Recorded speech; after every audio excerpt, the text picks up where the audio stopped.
Yang ketiga, menjadi petunjuk bagi semua manusia. Nah, kata-kata di sini itu tidak khusus, hanya khusus petunjuk untuk kaum muslim dan mukmin.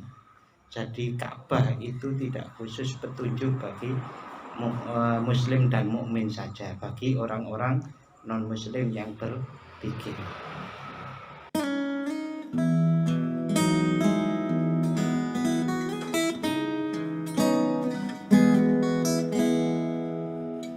Assalamualaikum warahmatullahi wabarakatuh. Alhamdulillahi rabbil alamin, wassalatu wassalamu ala asyrafil anbiya'i wal mursalin sayyidina wa maulana Muhammadin wa ala alihi wa ashabihi ajma'in. Rabbi syrah li sadri wa yassir li amri wahlul 'uqdatam min lisani yafqahu qawli. Rabbi zidni ilman warzuqni fahma, amin ya rabbal alamin. Bapak-bapak dan saudara-saudara rahimakumullah, alhamdulillah malam hari ini kita bisa memulai kembali pengajian, terutama untuk kajian tafsir Al-Quran. Shalawat serta salam semoga tetap terlimpahkan kepada Nabi Muhammad SAW. Mari kita mulai bersama-sama dengan membaca surat Al-Fatihah dan doa belajar.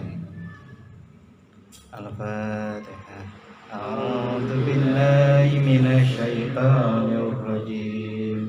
Bismillahirrahmanirrahim. Alhamdulillahi rabbil alamin. Ar-Rahmanir Rahim. Maliki yaumiddin. Iyyaka na'budu wa iyyaka nasta'in. Ihdinas siratal mustaqim. Siratal ladzina an'amta 'alaihim ghairil maghdubi 'alaihim waladdallin. Amin. Raditu billahi rabba wa bil islami dina wa bi Muhammadin nabiyyan wa rasula. Rabbi zidni ilma warzuqni fahma, amin ya rabbal alamin. Bismillahirrahmanirrahim. Pada malam hari ini Bapak-bapak dan saudara-saudara rahimakumullah, saya akan membaca kitab tafsir Jalalain, tetapi saya lompat. Kita sesuaikan dengan masa-masa di mana itu berlangsung. Sebagaimana kita ketahui sekarang itu tanggal 8 atau 9 Dzulqa'dah, berarti sebulan lagi itu 9 Dzulhijjah. 9 Dzulhijjah itu adalah hari Arafah. Hari Arafah itu adalah hari di mana kaum muslim yang berhaji itu melakukan rukun haji. Rukun haji yang mau tidak mau harus dilakukan itu wukuf di Arafah. Lalu besoknya lagi kemudian hari Idul Adha. Saya akan menyampaikan tafsir Jalalain Quran surat Ali Imran ayat 96 dan 97. Kok 96 dan 97 itu karena terkait dengan haji. Insyaallah selama sebulan ini kalau ada kesempatan dan Allah menghendaki, ya, kita akan lanjut tentang hal-hal lain tentang haji, umpamanya umroh itu kan bagian dari haji, lalu kemudian nanti wukuf, lalu kemudian sa'i, lalu kemudian lontar jumroh. mabit atau menginap di Mina dan Musdalifah kan.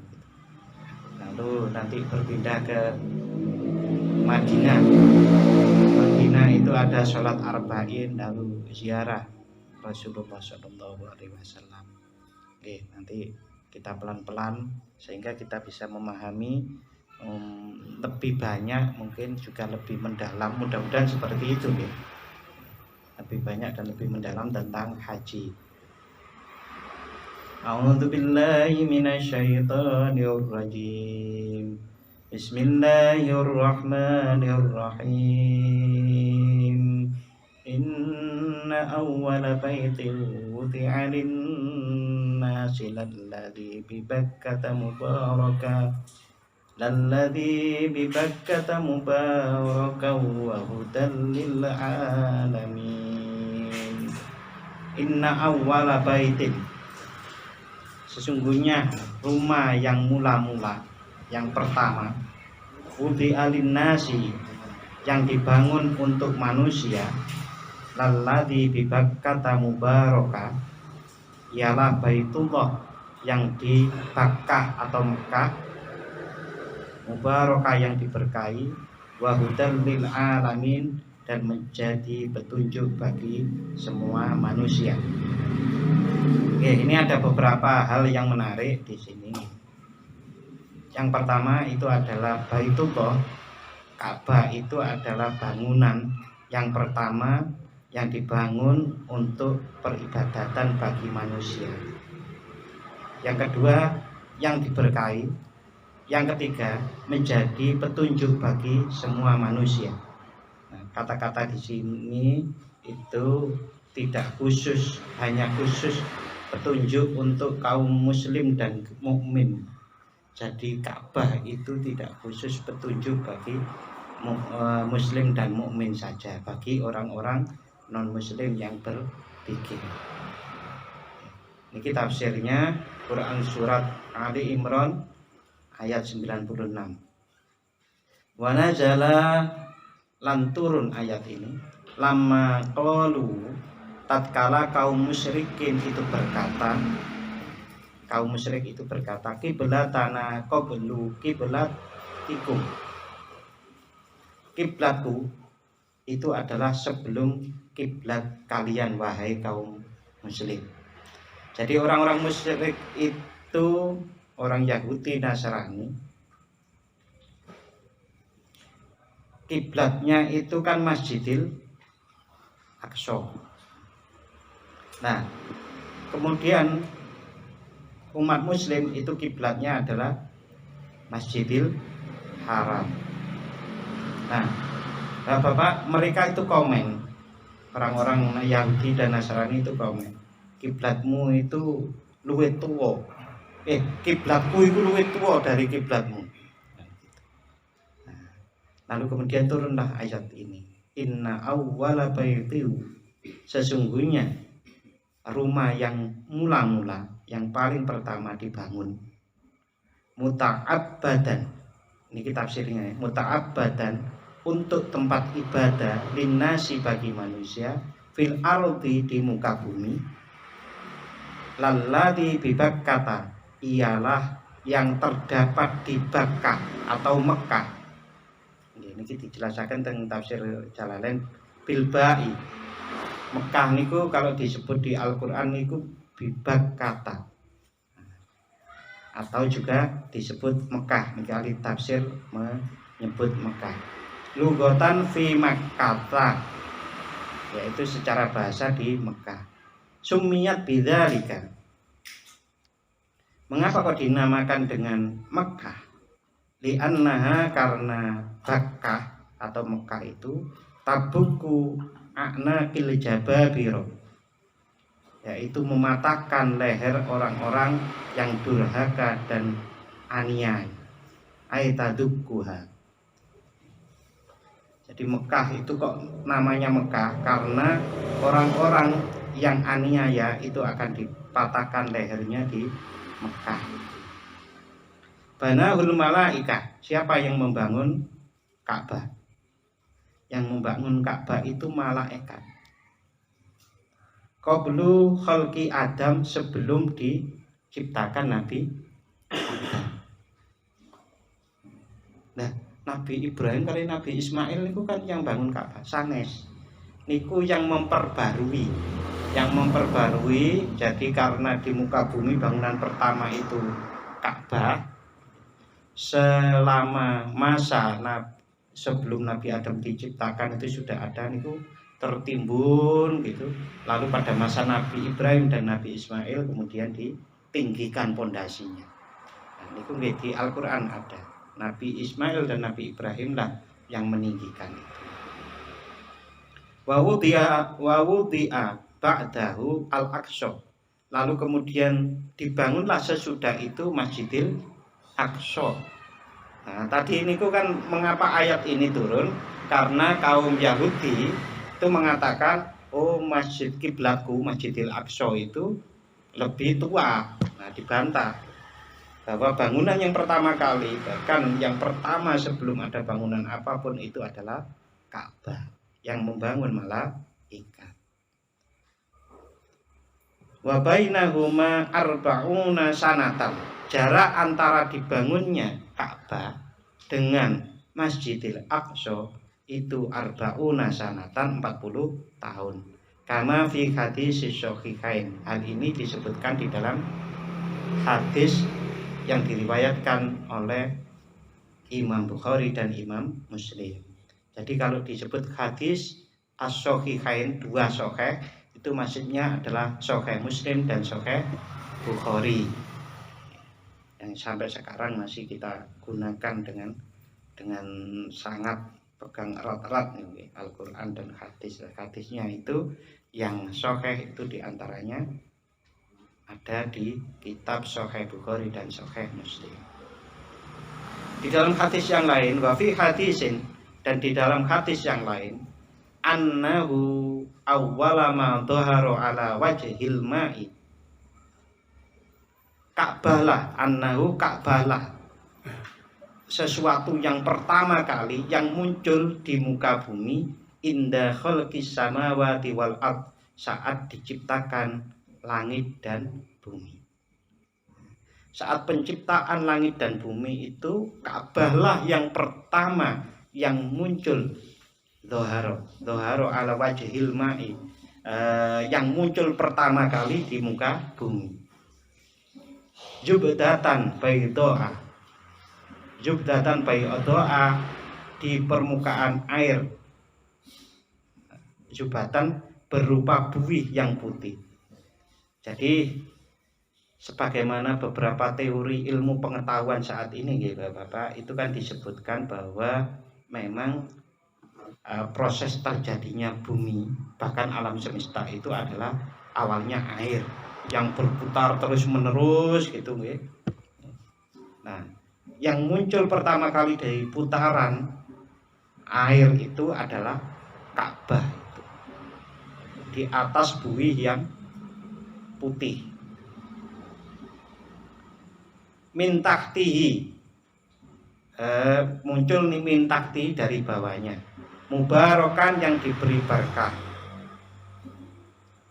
Mubarakan, kata mubarakan itu halun min alladhi, yaitu hal atau sifat dari kata alladhi. Aidha barokatin, yaitu yang mempunyai barokah. Wa hudal lil alamin, dan menjadi petunjuk kepada alam semesta. Li'annahu, karena sesungguhnya Ka'bah itu adalah kiblatuhum, kiblatnya mereka, alam semesta itu. Bapak, ini pernah terjadi usulan bahwasannya Ka'bah itu menjadi jam 0. Jam 0 itu selama ini patokannya kan Greenwich. Itu diusulkan Ka'bah lah yang jadi jam 0. Ini tentu orang-orang yang berkepentingan dari non-muslim yang nggak mau, masa yang zero ada di Ka'bah kan begitu. Tapi pada dasarnya kalau menurut ayat ini sesungguhnya Ka'bah itu menjadi kiblat bagi alam semesta. Itu bisa jadi maknanya adalah simpul dari bumi ini itu ada di Ka'bah itu. Nggih pancen sulit dibuktikan nggih. Kecuali nanti kalau betul-betul ditemukan yang baru. Mengumpamakan sebuah balon. Balon kan enten tempat meniupnya. Manusia ini kok enten pusere. Gambar ini ngaten. Nah, pusatnya ini kok di Ka'bah itu.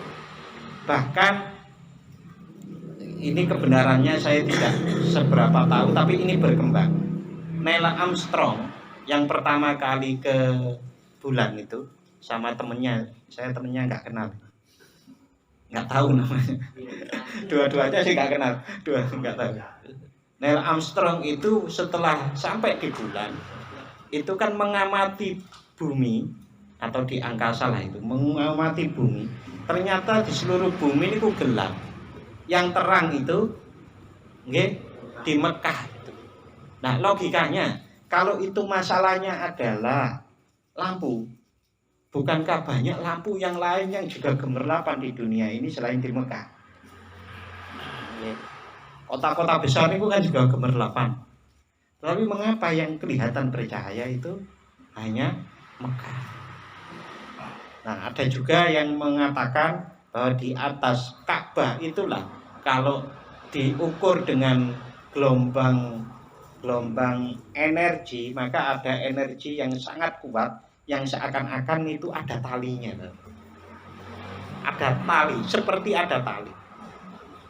Ada gelombang itu seperti kayak napa nggih? Orang sholat menghadap ke kiblat. Niku kayak dikirim ke sana. Nah, sampai sana dinaikkan. Itu ento-entone kula lho. Tapi nek gambare niku ngoten niku di atas Ka'bah niku enten seperti gelombang yang itu menuju yang tidak ada ujung. Bisa jadi ini kan laporan ke kitab kita masing-masing itu. Kita kan punya kitab masing-masing yang akan nanti dibagi, yang mudah-mudahan kita terima dengan tangan kanan kita. Oke, berikutnya masih tafsir dari tafsir Jalalain, tapi ini untuk ayat yang ke-97. Bismillahirrahmanirrahim. Fihi ayatum bayyinatum maqamu Ibrahim wa man dakhalahu kana amina. Walillahi 'alan nasi hajjul baiti man istata'a ilaihi sabila wa man kafara fa innallaha ghaniyyun 'anil 'alamin. Fihi ayatun, di Ka'bah itu terdapat tanda-tanda yang jelas. Makom Ibrahim diantaranya adalah makom Ibrahim. Bapak-bapak, makom Ibrahim niku sanes makam nggih. Nah, kan kita kalau di sini kan menyebut niku makom sing teng lereng. Tapi niki makom Ibrahim sanes makom kuburan. Makom niku tempat berdiri, tempat berdirinya Nabi Ibrahim saat meninggikan Ka'bah. Tadi kan diceritakan Ka'bah itu adalah yang pertama dibangun di muka bumi ini. Nah, Nabi Ibrahim diberi petunjuk oleh Allah, ditemukanlah lokasi Ka'bah itu dan kemudian diperintahkan untuk membangunnya kembali, meninggikan bangunan Ka'bah itu.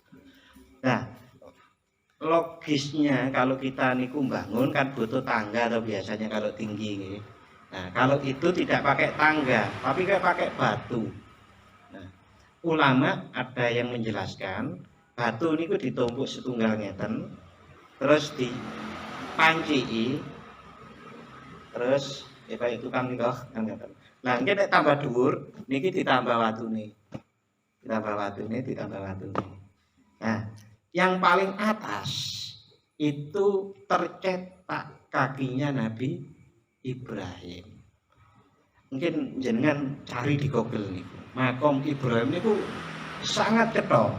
Nah, nek teng Ka'bah niku Ka'bah terus kelilingnya itu enten kayak kurungan manuk.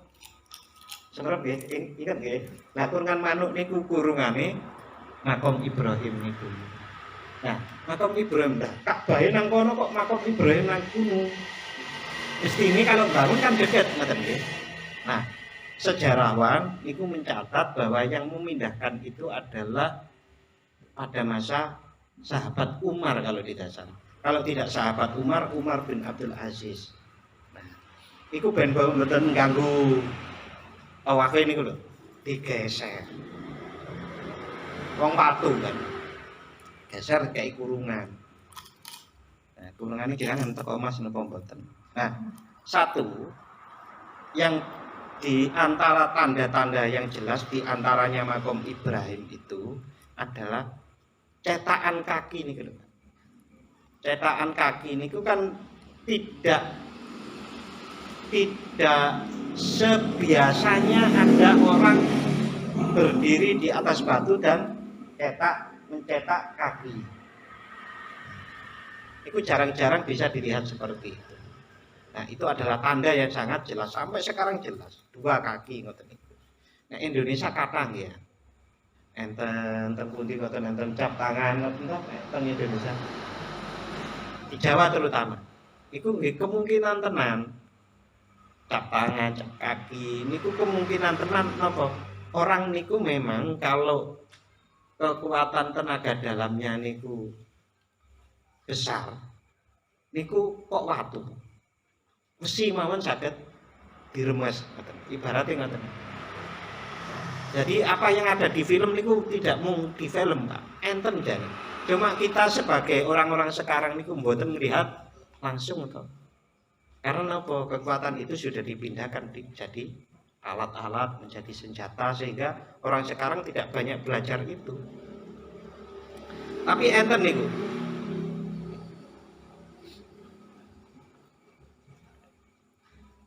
Wa man dakhalahu kana amina. Barang siapa yang masuk ke dalam Ka'bah itu akan menjadi aman. Nah, ada yang menafsirkan aman gimana? Ya, aman itu maksudnya begini. Kalau ada orang melakukan kejahatan di luar Masjidil Haram, maka dia akan dikejar. Tapi kalau masuk nggak boleh dikejar. Ditunggu sampai keluar, baru boleh dikejar. Ada yang menafsirkan seperti itu. Tetapi juga ada yang menafsirkan orang kalau masuk Ka'bah aman itu adalah maksudnya tentram hatinya. Kulo dereng pernah mlebu Ka'bah. Salah kali Presiden Jokowi. Nah, jadi belum bisa merasakan. Tetapi kalau hanya di mana di sekeliling Ka'bah, niku apakah orang tentram hatinya? Kalau saya lihat tidak. Tergantung orangnya masing-masing. Karena saya menemukan waktu itu melihat orang niku mau nyium Hajar Aswad, niku nggih sikut-sikutan kunci ide-idean tenan. Orang sing cedhak iki batek, sing ngado kene ketendang kene mau macam-macam. Ada juga orang yang dalam tanda kutip seperti luar biasa niku enten. Jalan itu seperti kayak ada yang memandu. Orangnya besar. Mandu sampai Hajar Aswad, habis nyium orangnya sudah enggak ada. Karena gede itu lancar. Sebenarnya sebetulnya di sekeliling Ka'bah niku nggih bahasa kita niku sanes kalau mukjizat itu kan untuk nabi nggih. Nggih luar biasaan ngoten niku banyak sekali. Ada juga kisah orang dan itu diceritakan oleh yang bersangkutan langsung loh Pak di YouTube. Orang ini hidup di Mekah, cerita bahwa ada orang yang betul-betul kalau sudah sampai Masjidil Haram Ka'bah ini mboten ketok. Ini enggak kelihatan. Ini di Ka'bah. Ada juga orang itu yang kalau begitu masuk ke pelataran tawaf itu kakinya seperti terbakar. Itu memang betul-betul ayat-ayat yang jelas. Ayat yang jelas yang kelihatan semua orang, di antaranya makom Ibrahim, yang kedua Hajar Aswad, yang ketiga sumur Zam-Zam. Niku tanda-tanda semuanya. Tanda-tanda untuk pribadi ya seperti yang tadi. Aku kok gak iso delok Ka'bah, jare wong-wong iki kok wis nang ngarepe Ka'bah. Berarti kan tanda dia untuk dirinya sendiri agar mengevaluasi dirinya sendiri.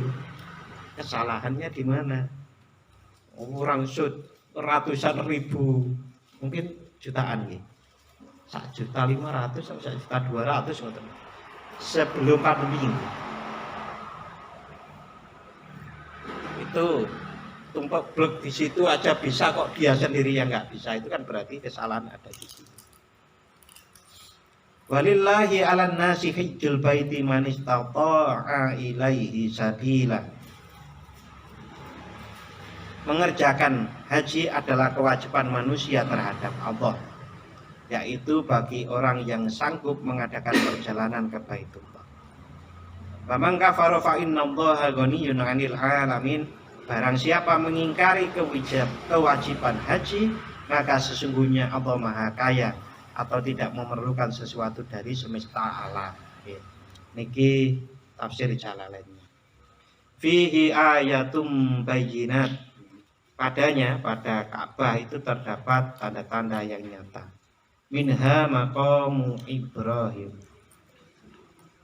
Di antaranya makam Ibrahim, ayil hajar alladzi qama alaihi inda bina'il bait, yaitu sebuah batu yang mana dipakai oleh Nabi Ibrahim saat membangun Ka'bah. Fa'asara qadamahu, maka berbekaslah telapak kakinya.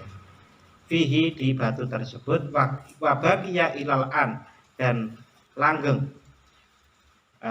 asarnya atau bekas telapak kakinya sampai sekarang, ma'at atau wuli zamani, beserta panjangnya zaman, watadawulil aidi alaihi, dan walaupun pemerintahan yang berkuasa sudah silih berganti.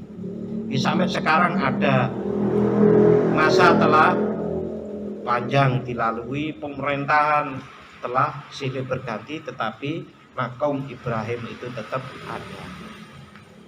Wa minha tad'iful hasanati fihi, dan diantaranya pula termasuk tanda-tanda dilipatkan kebaikan atau pahala bagi yang sholat di dalamnya.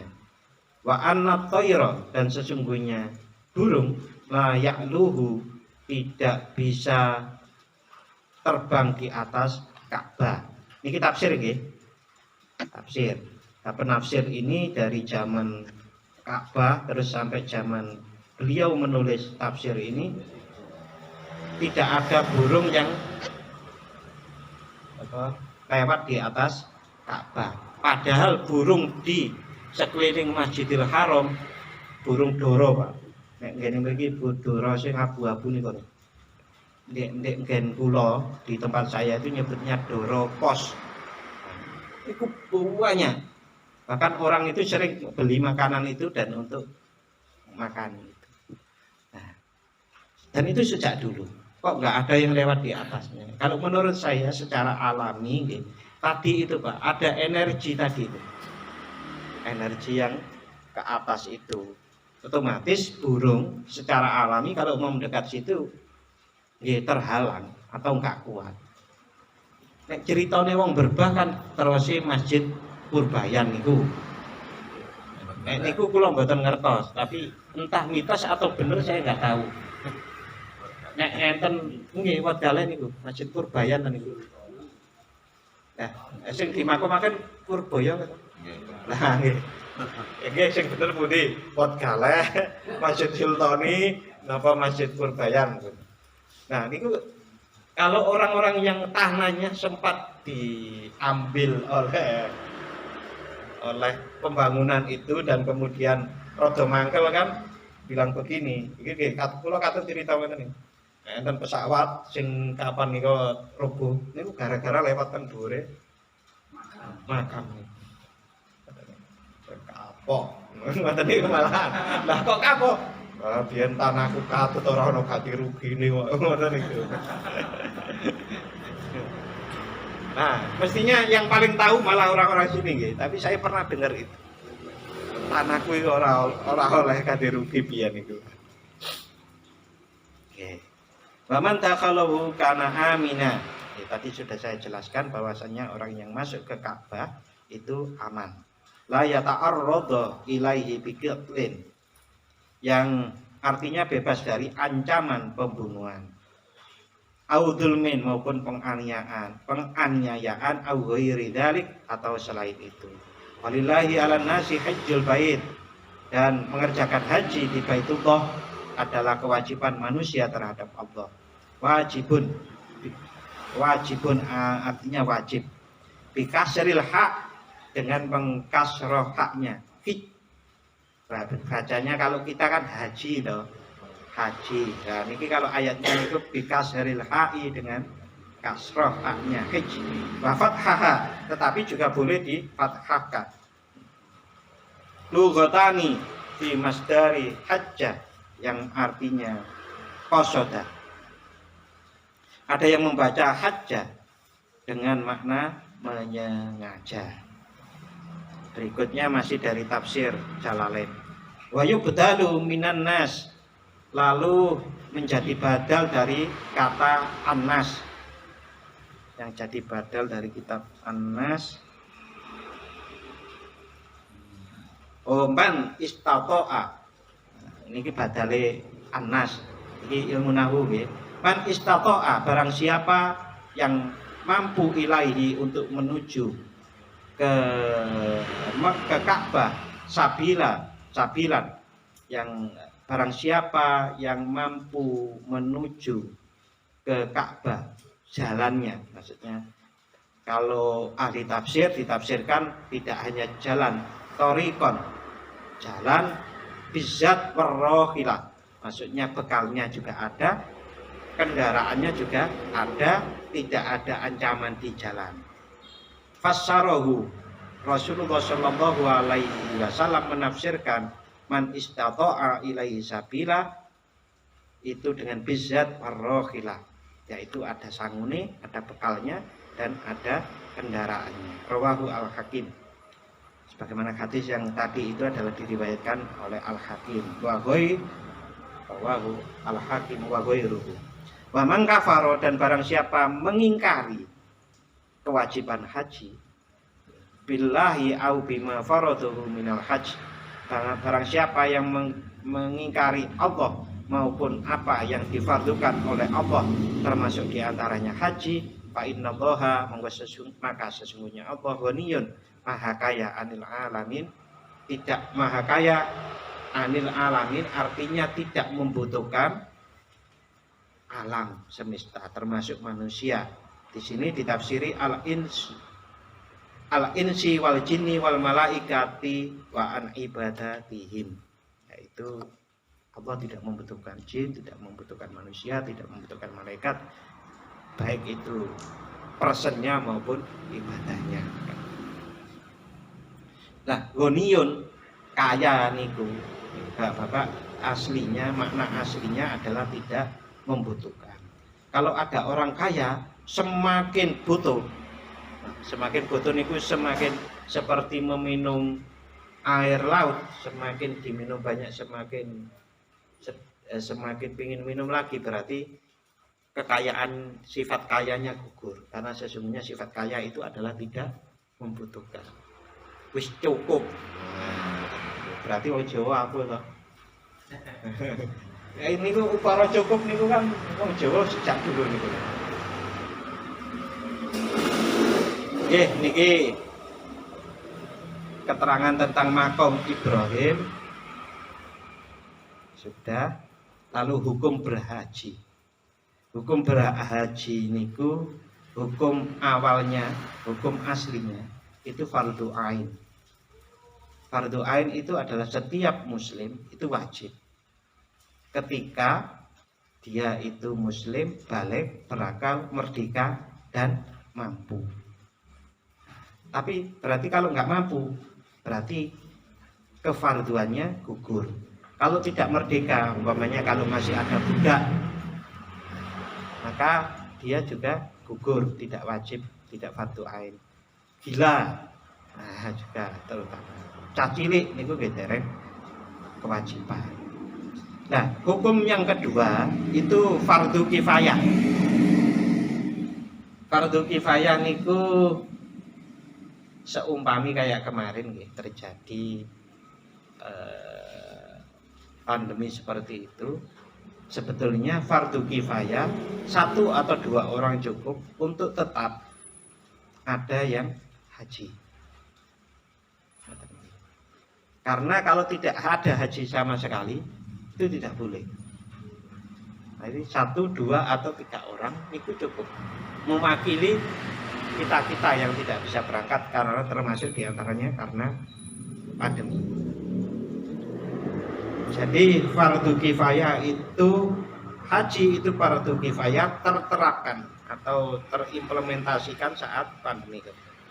Haji itu sunnah kalau dia itu cacilik, budak.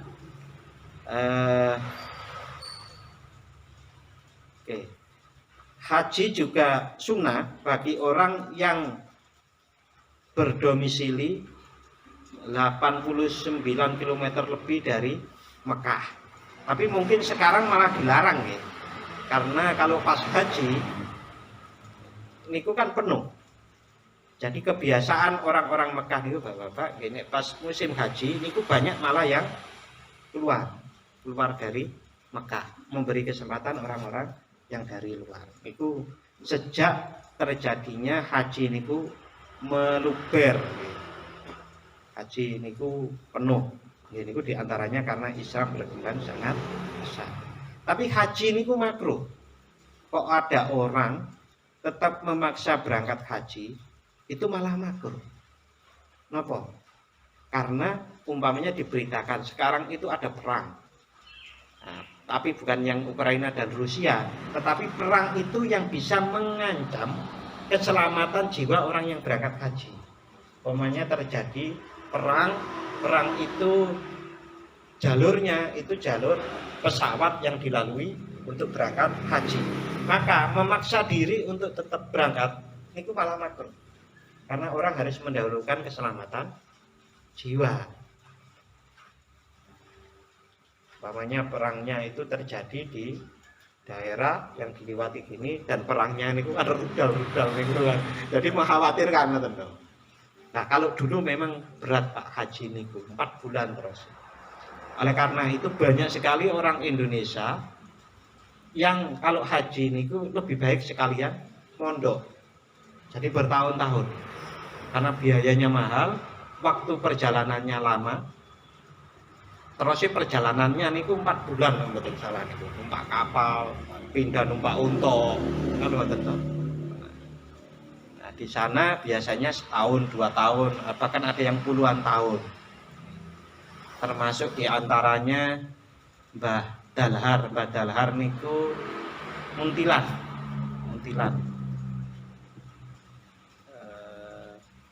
Napa namine nawe? Nami desane napa sing deket niku lho. Deket makam para wali niku lho, deketane. Kedengen sing dalam Watu Congol desa. Daerah niku Watu Congol. Nah, sakniki pun ketemu putu niku. Mbah Dalhar, putranipun niku Mbah Mat sakniki putranya Kyai Ali Qaisar.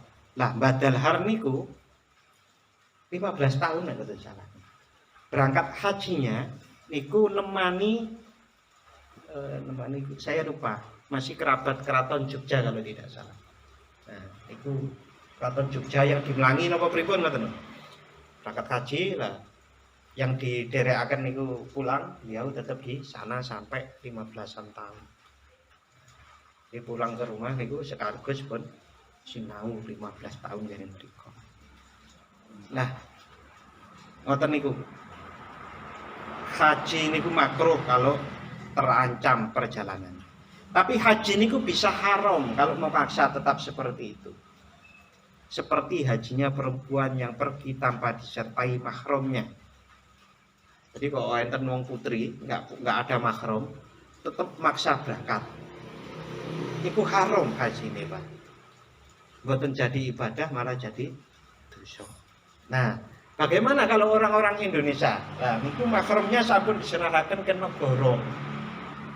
Jadi ada orang haji kok putri saja, niku saged karena sudah diwalikan ke negara. Negara menunjuk petugas haji ini ampun khawatir. Nah, ini kan hukum-hukum yang dibuat dulu mungkin belum terjadi hal seperti di Indonesia. Bapak yang saya hormati, tadi disebutkan tentang Nabi Ibrahim itu meninggikan Ka'bah. Kalau tadi yang saya sampaikan itu kan surat Ali Imran 96-97. Nah, kalau tentang Nabi Ibrahim meninggikan Ka'bah itu ada di surat Al-Baqarah 127. Bismillahirrahmanirrahim. Wa idh yarfa'u Ibrahimul qawa'ida minal baiti wa Ismailu rabbana taqabbal minna innaka antas samiul alim. Dan ingatlah ketika Nabi Ibrahim meninggikan atau membina dasar-dasar Baitullah, dasar-dasar niku pondasi, bersama Nabi Ismail kemudian berdoa, ya Tuhan kami, terimalah daripada kami amalan kami, sesungguhnya Engkaulah yang Maha mendengar lagi Maha mengetahui. Ini sering orang-orang berdoa diakhiri ngeten iki, Rabbana taqabbal minna innaka antas samiul alim. Nah, di dalam tafsir Jalalain Quran surat Al-Baqarah ayat 127 tadi dijelaskan. Wadhkur, dan ingatlah idh yarfa'u Ibrahim, tatkala Nabi Ibrahim meninggikan al-qawaidah. Al-qawaidah itu al-asasu atau niki ada juga yang membaca al-ususa, al-asasa maksudnya asas. Sekarang jadi bahasa Indonesia atau Pak? Azas niku adalah pondasi. Awil juduro, yaitu dinding-dinding. Jadi pondasi dan dinding. Minal baiti, dari Ka'bah. Yabnihi muta'alliqun biyarfa'u. Yang membangunnya itu dapat dipahami dari kata yarfa'u. Wa Ismail, meninggikan dan membangun Ka'bah berserta Ismail.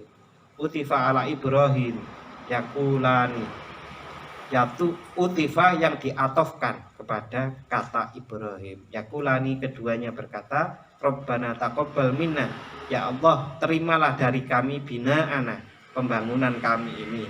Innaka antas sami'un, sesungguhnya engkau adalah zat yang Maha mendengar, lil qauli, dari perkataan, al alim, yang Maha mengetahui, bil fi'li, kepada perbuatan-perbuatan.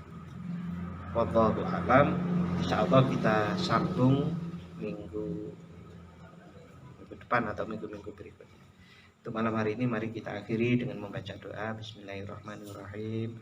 Allahumma inni astaghfiruka ma 'allamtanihi faradudhu ilayya 'inda hajati ilaihi wa la tunsinihi ya rabbal alamin. Barakatul Fatihah. A'udzubillahi minasyaitonir rajim. Bismillahirrahmanirrahim. Alhamdulillahi rabbil alamin. Arrahmanir rahim. Maliki yaumiddin. Iyyaka na'budu wa iyyaka nasta'in. Ihdinas siratal mustaqim. Shiratal ladzina an'amta 'alaihim ghairil maghdubi 'alaihim Matur nuwun dan mohon maaf. Wassalamualaikum warahmatullahi wabarakatuh.